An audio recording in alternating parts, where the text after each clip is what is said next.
Wow. Madeleine Dean is questioning Marco Rubio about Palestinians being starved in Gaza, and this Foreign Affairs Committee pretty much does not allow her question to be answered by Marco Rubio because when she finishes, they just move on to a different person and basically just speak over her when she asks if Marco can uh, answer the question.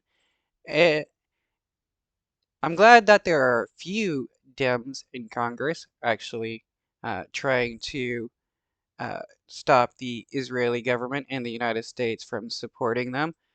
But as we know, most people in the US government supports the Israeli government and they love the genocide of Palestinians because they are Christian Zionists who believe that the Israeli government must exist in order for the end of the world to happen so that they can watch everybody be genocided or forcefully converted, especially Jewish people. Let me yield the remainder of my time to my colleague from Pennsylvania, Ms. Dean. I thank you, Representative Vera, and God bless Jerry Connolly.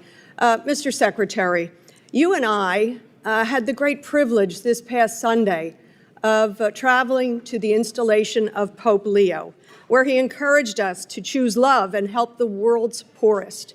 He suggests that we should get proximate to the suffering. If I were to tell you, Mr. Secretary, that outside that door was a 3-year-old little girl starving, like that photograph, ribs protruding, weak, unable to speak, what would you do? Whatever anybody would do, we would try to help her. Right. This is what he claims, though. But does Marco Rubio actually try to help poor people? No, he does not. I agree. I would too. And that's what we do more than anybody in the world. Anybody would do that. We would go out that door and help that little child. It's your humanity that calls you to do that, to save a single life. Mr. Secretary, Gaza is starving.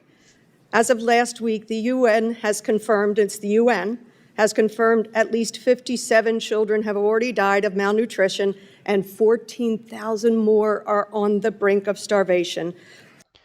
What I find hilarious is that when the UN is speaking about what the Israeli government is doing to other people, the Zionists will scream about how the UN is anti-Semitic. But when the UN is speaking in favor of the Israeli government, the UN automatically stops being anti-Semitic in some magical way.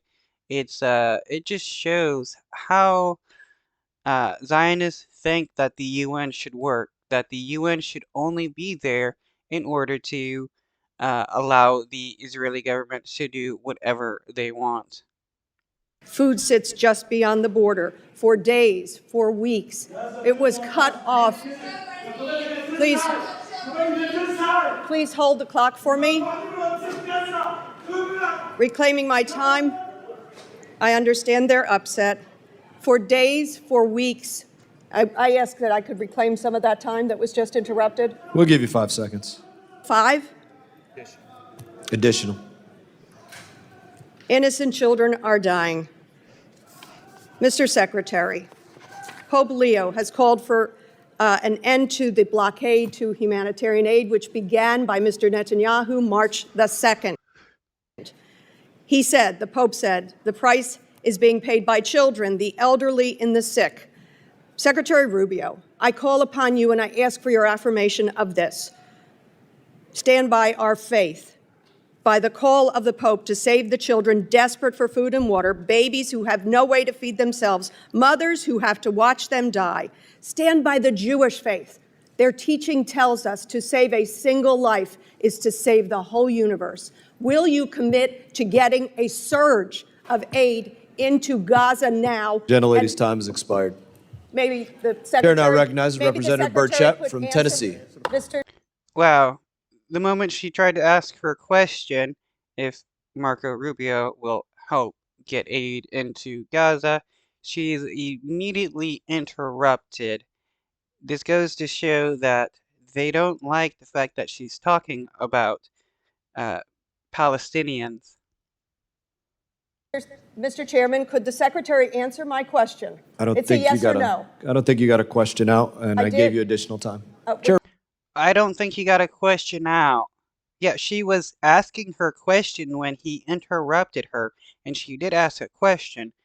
She asked Marco Rubio, will you commit to a surge of aid into Gaza? That was her question. I recognize Representative Burchett from Tennessee. Thank you, Mr. Chair. Mr. Secretary, how do you plan to ensure that future foreign assistance funding decisions are aligned with the president and are not co-opted or watered down by entrenched foreign service bureaucrats?